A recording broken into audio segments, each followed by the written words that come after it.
Welcome to the Voices of the Goddess podcast. We believe that there is a goddess inside each and every one of us. When we use our voice to share that goddess, we support and uplift each other. Join us each week as we interview women to receive the message of their goddess within.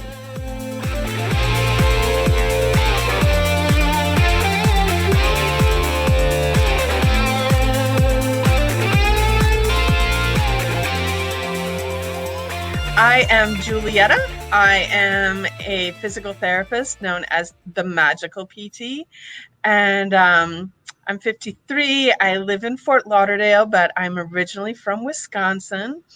And, it doesn't matter how long I live in Florida, I'm always from Wisconsin. That's where my people are. And Allyson, as a fellow Midwesterner, can relate. People are just different there than what they are down here. And I'm divorced and have lived through a lot of things in life. And I'm also an artist. Like behind me on the wall, those are some of my own paintings that I've done. And I also work with crystals and make jewelry and other fun stuff.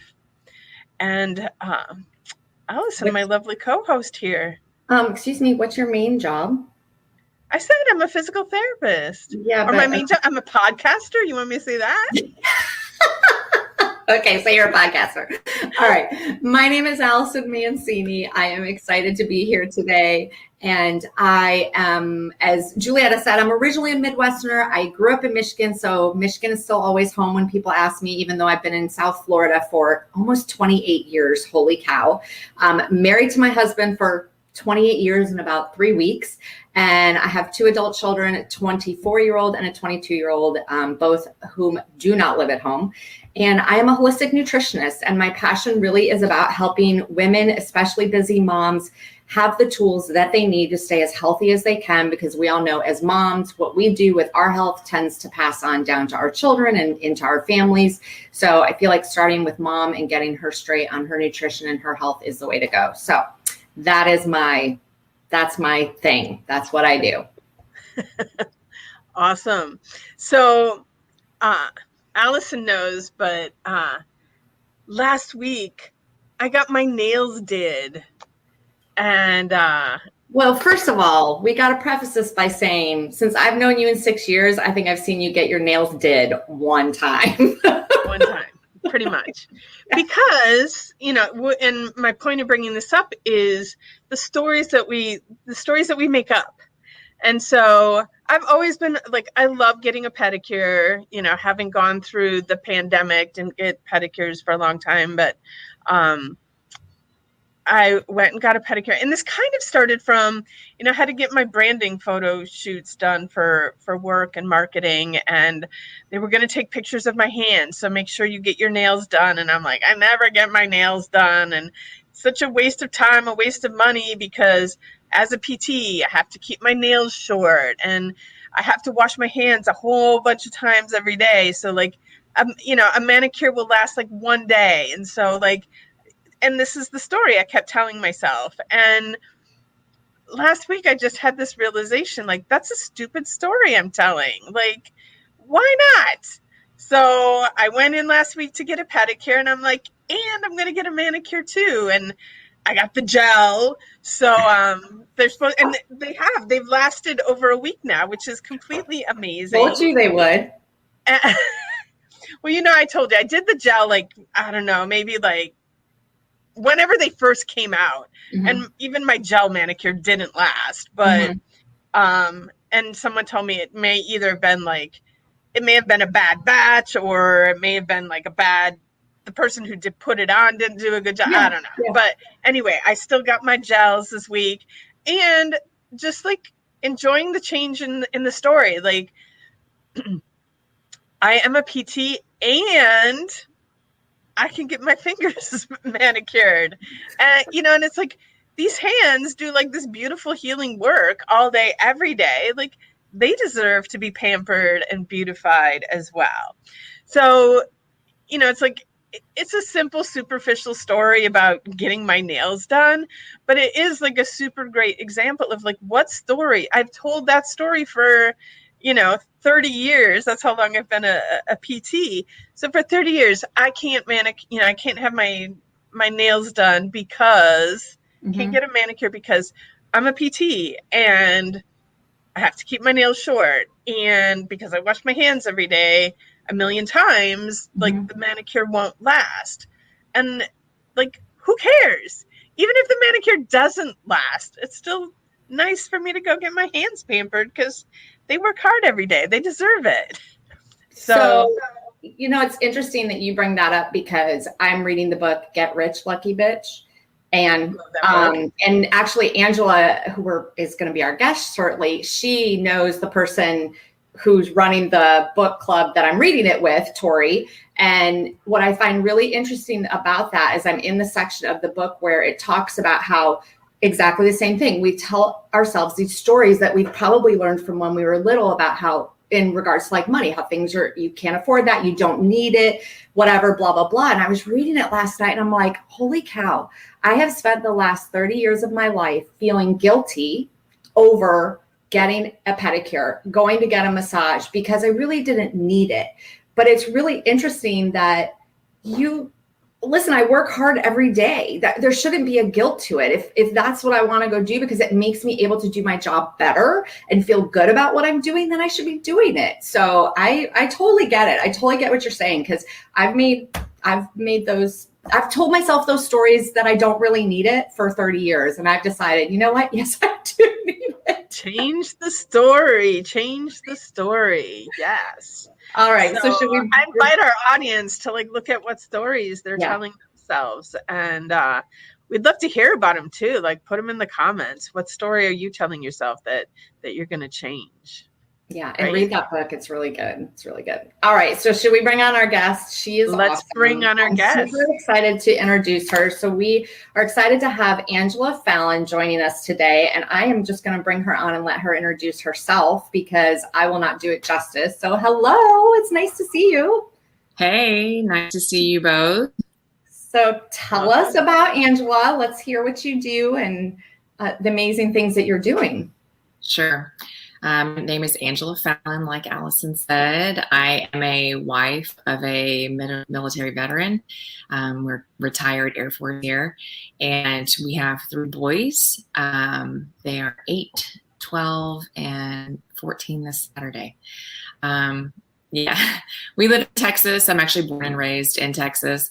And I've actually spent the last 2 decades working in the defense industry.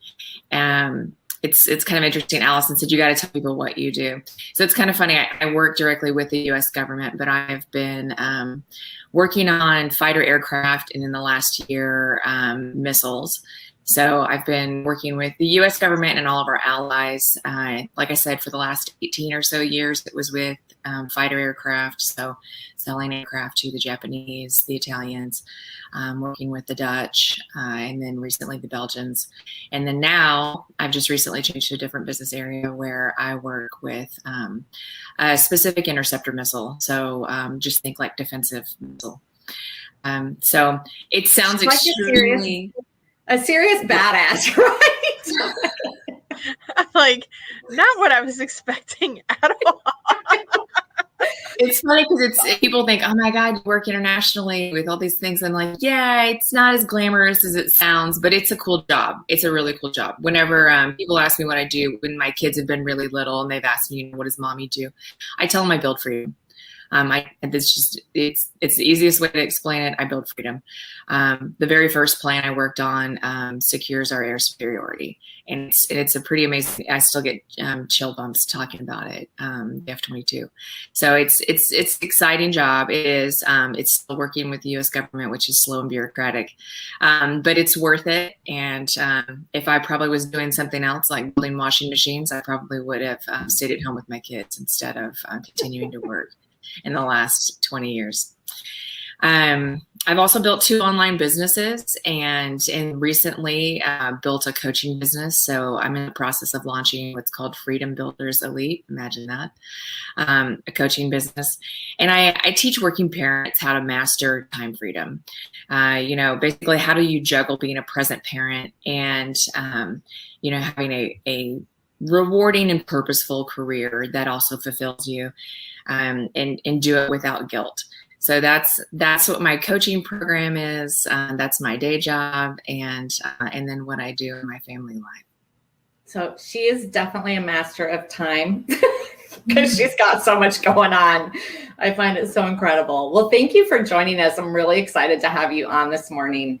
And yeah, we're going to jump in, and it's an hour earlier. So thank you, because I know you got up really early. So thank you. But let's go ahead and jump into our questions. So I know you saw the questions beforehand. So my first question to you is, what would you say is your superpower?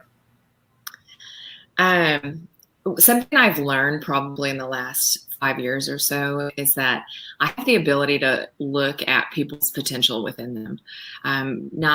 Most people have a hard time seeing the potential within themselves. The interesting thing is they absolutely have it in there.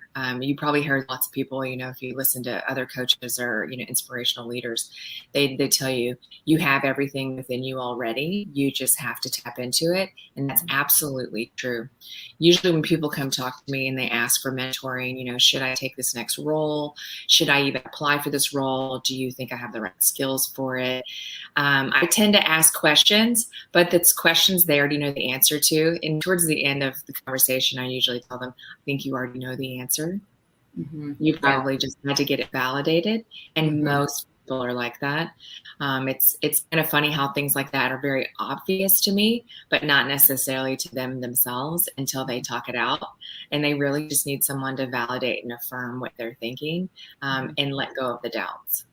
So I would say my superpower is seeing people's potential that they may not see in themselves. That is a big superpower, because it's exciting. It's really, so one of the things that really fills me up is seeing people succeed. I love it.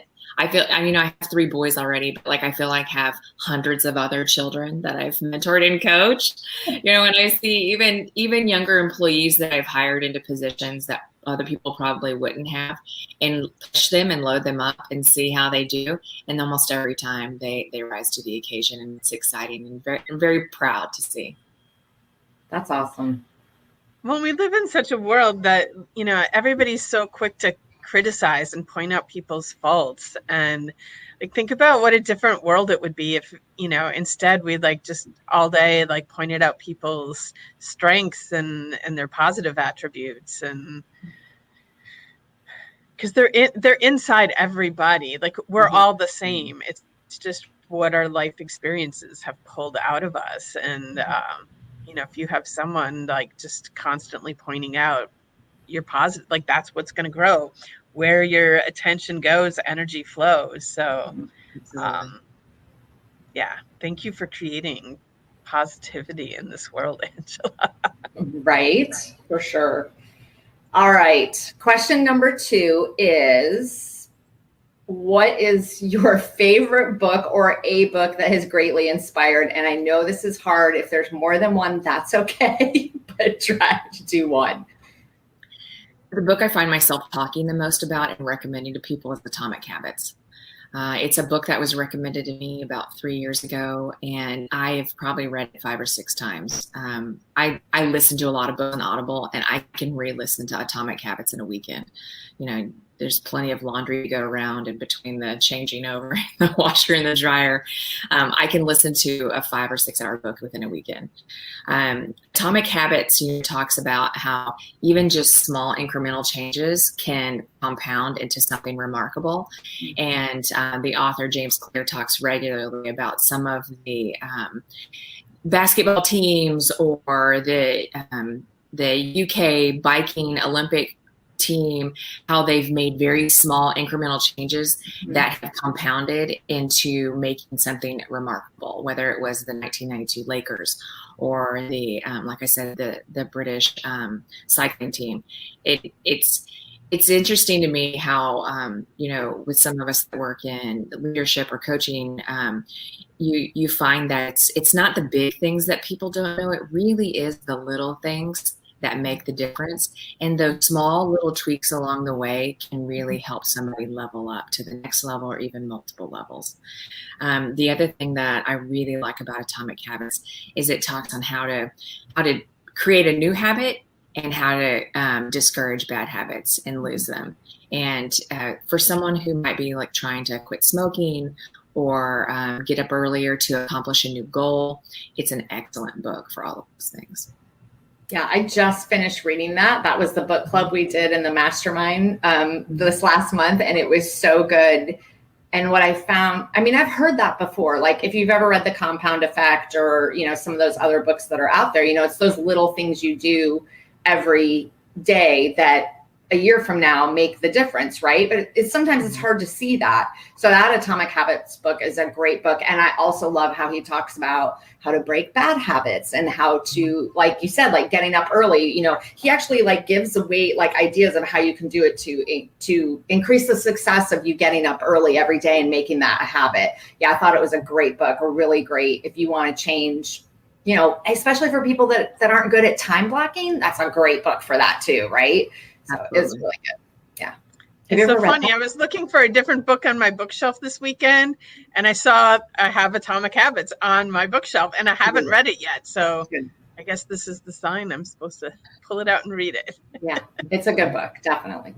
All right. So number 3, Angela, is because we find so often with the women that we talk with and that we know in our lives that, we are always taking care of everybody else. We're always nurturing everyone, making sure everyone gets, like you've got 3 kids and your job and your company and you're all over the place. So how do you make time for yourself? What is your favorite form of self-care practice?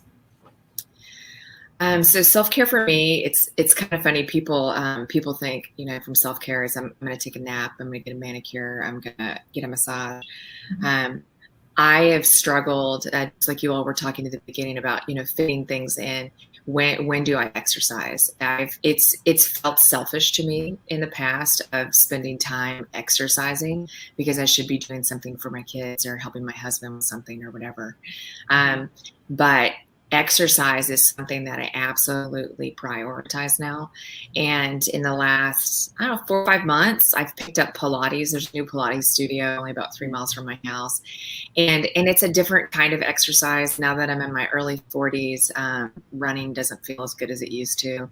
I have arthritis in my lower back from carrying 3 8+ pound babies. Yeah, and it's just not as easy as it used to be. And I even have a Peloton that I've had for a little over a year now that I still like it. But I actually, not quite injured, but I hurt my back for a few days one time when I overdid it on the Peloton. I really like the stretching and the challenge you can get from using like a Pilates reformer.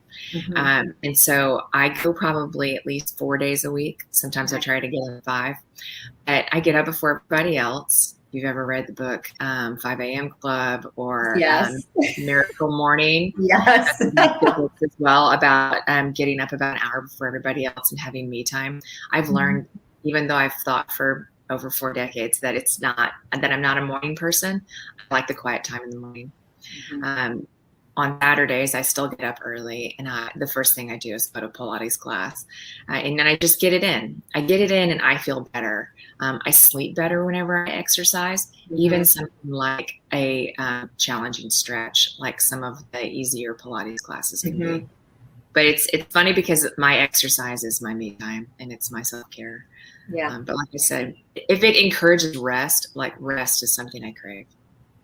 So I was listening to a podcast yesterday on Brene Brown. I sent it to Julietta, and she interviewed Tim Ferriss and Dax Shepard. If you know who either one of them are, Tim Ferriss is incredible, and Dax Shepard is hysterical. And they both have their own podcasts. So she was interviewing them about podcasting and then just going into like life in general. And one of the things she asked them, one of the question was, what is one, if you had to give up everything else but one habit, what would it be that you would keep? Do you know that both of them answered exercise? Because even the mental side of the exercise and the fact of the hormones that it creates. And it's just like you just said. So I just turned 50 in January, and I used to run also, but I had to stop because my knees and my back, I couldn't do it anymore.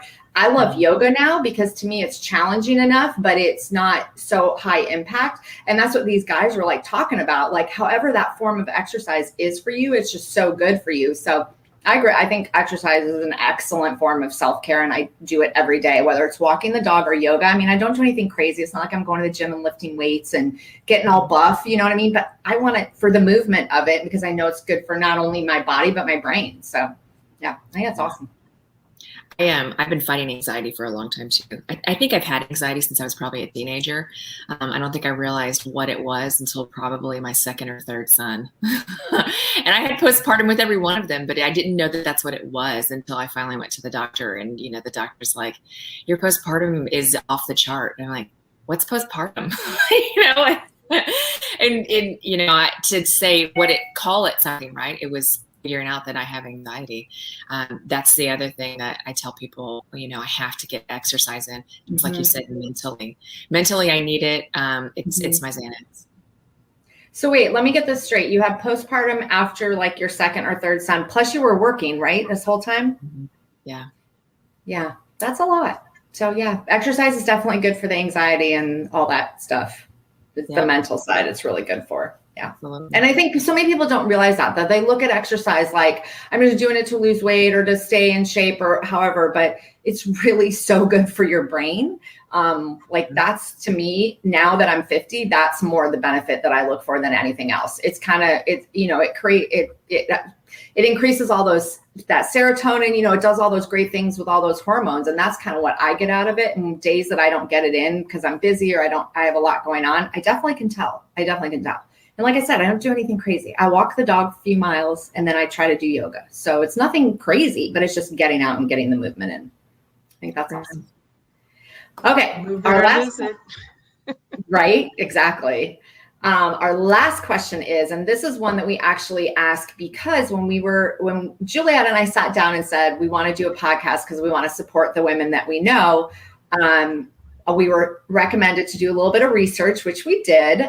And we found out that one of the things that a lot of women struggle with is accountability. And so one of the questions that we ask all of our guests is, how do you find accountability or how do you hold yourself accountable to get done what you need to get done?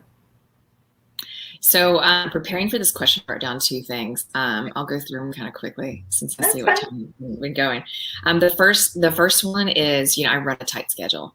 You know, you can't have 50,000 plates going and not drop 4 or 5 of them without being organized. So we talked earlier about time blocking. I use a time management skill called time blocking, where I basically schedule everything on a calendar. I started with 2 calendars, having a personal calendar and a work calendar. I've gone to, in the last year or so, to only having a single calendar, and it's my work calendar, and I put my personal stuff on it too. But I schedule things from the time I get up to having my own miracle morning. When I drop my son off at 6:30 football practice, even whenever I'm hosting or co-hosting a podcast, whatever, I put all of those things on there all the way down to whenever I shut down and go to bed at night. So time blocking, I'm constantly looking at my schedule. Some people think that sounds like, oh, you're a slave to your schedule. It keeps me very organized. And whenever I miss something, it's easy for me to drag it and put it on another day. So time blocking is the first way I keep myself accountable. It's also how I keep 5 people's crap in one place. So my husband's like, when's the next football game? When are we having such and such birthday party? What are we doing for Thanksgiving? It's all on my calendar. And a lot of times I send him meeting notices to his calendar so he knows. Like I said, I travel for work too. I'll be out of town next week in the last week of this month. And I send everything to his calendar too. So whenever I'm gone, he'll see, okay, William's got a football game at 5 p.m. on Tuesday. So time blocking is the first thing. Another thing that I learned from Atomic Habits is whenever you want to encourage a habit, you reward something. And one of the things that he explains is, if you want to get your exercise in and make it a continuous thing and something encouraging to you to do, you can do something like, every time you go exercise, you put some money into a savings account or something like that. One of the things that I do is that whenever I go grocery shopping, instead of going out to eat, because it's very easy for a family of 5 to just avoid cooking and go out to eat a lot, even though it's very expensive. When I go grocery shopping, whatever grocery store I'm at, and I only frequent a couple, I always get the maximum amount of cash back. I know that sounds really weird, but it's putting money in my wallet instead of spending it at a restaurant, because for 5 of us to go out to eat averages about $100, maybe 120. My grocery bill, if we didn't, for at least 4 nights of dinner and lunch and some breakfast, not obviously breakfast, is somewhere around 260. So 2 meals could eat up my entire grocery bill, or we can have food for 4 days, 4 full days, not just 2 meals. So I get the maximum amount of cash back, and it may be $60, but it's a reward in my wallet. And if the kids say, hey, do you want to go out for ice cream, or hey, can we grab a coffee while we're out, or something like that, I have cash in my wallet. And so it's a reward for not eating unhealthy, not spending more money than we should. It's a way for me to help budget too. I love that idea. Where were you when my kids were little, Angela? Darn it. Okay, so I have to ask you before we go to our takeaways really quickly, because you have a challenge coming up, right? And it's a free challenge. And what's it about? So, a lot of people are going back to school right now with the kids, or some people are just trying to get back in the groove with fall coming up. And I think people are really struggling with getting back into a routine. So the challenge is actually called Get Your Itch Together. It's about a 5-day challenge, and it's really for people to get back on track. We're going to talk about, how do you accept where you are, and then how do you make changes. And actually the second day, we're really going to talk about making some very quick, immediate changes. A lot of people in the summer, you go back to maybe some bad eating habits, maybe not drinking enough water like you should, and your body probably feels bad. So we're going to want some very quick things that you can do immediately to feel better within a couple of days. And then just get your crap together from a scheduled routine and whatnot perspective. Awesome. I love that. I think I might need to do your challenge. And I don't have kids at home anymore, but I still need to get my itch together. So, Yeah. All right. Julietta, what's your takeaway, my friend? Mine is really simple. I'm pulling Atomic Habits off the bookshelf and putting it in front of me so that I read it, because I definitely need to create some habits that are going to help me. Where you were talking about scheduling everything, and I just got this planner and I got all excited about getting there. Like, I've put stuff in my planner, I don't know, maybe I'm being generous to say I've done it 50% of the time. And I definitely need to become a scheduler. It's hard to teach an old dog new tricks, but I'm going to make it happen. Hey, stop putting that out there. You got to put out, I'm using a schedule. So that's funny that you brought that up, because I, as you well know, Julietta, I do use a planner, but I'm not always good about actually following. Like, I sit down every Sunday evening and I use a Google Calendar, and then I have paper too, because I'm a paper girl. So I like that. But I have my Google Calendar, so I can kind of move things around easily. And I always look at it on Sunday, look at my week, and really try to be realistic about it and move things as needed, so that I'm allotting enough time for everything. But Monday, I always do great. Like last Monday, Julietta's like, girl, you're killing it. Because I was like doing all this stuff for our podcast. And I'm like, yeah, well, it's only Monday, because by tomorrow it's not going to be happening. So I need to get better at staying consistent, because I know, like you said, with Atomic Habits, if I do the little things and stick with my time blocking, compounding going forward, I know that it will make a difference. So I just have to be disciplined. So that's my takeaway. I'm not really sure how to get disciplined, but I need to do it. So I think I need to do your challenge, I think, is what I need to do. All right. Angela, what's your takeaway? Honestly, it was kind of nice to hear you guys talk back and forth at the beginning about not feeling guilty for doing things for yourself. It's something I have to constantly remind myself. And it's kind of nice to hear, even though I know I'm not the only one in this boat, it's nice to hear that other people sometimes struggle with it as well. So, and then I'll encourage you both to start doing your scheduling, doing your time blocking, and don't judge yourself. That's where I think a lot of people, I don't know why everyone desires perfection. I guess it's just human nature. It's not perfect. My schedules are never perfect. I don't always meet them 100%, but that's why it's movable. It's flexible. I too, Allyson, sit down every Sunday and look at my schedule for the week and decide what needs to move around. And that's when I may move an exercise class or add one or delete one based on what else I've got going on. I still have a realistic view of how my week may go. And then things happen, right? And you can't. Don't beat yourself up over it. Give yourself a little grace. Just start. Yeah, absolutely. I agree. I need to schedule in time blocking for my course is what I need to do. There you go. All right. Well, this has been awesome. Angela, thank you so much for joining us. Julietta, thanks for having me. You're welcome. Do you want to wrap us up and close us out? I can do that. So again, thank you, Angela, for joining us. This was a great conversation. And thank you to all of our listeners for tuning in. And if you liked what you heard, please subscribe, follow, all that good stuff. And the stuff that we talked about today in the show, if you need to get in touch with Angela or Allyson and myself, all that information is in the show notes. Check us all out. And I want to wish you all a magical day.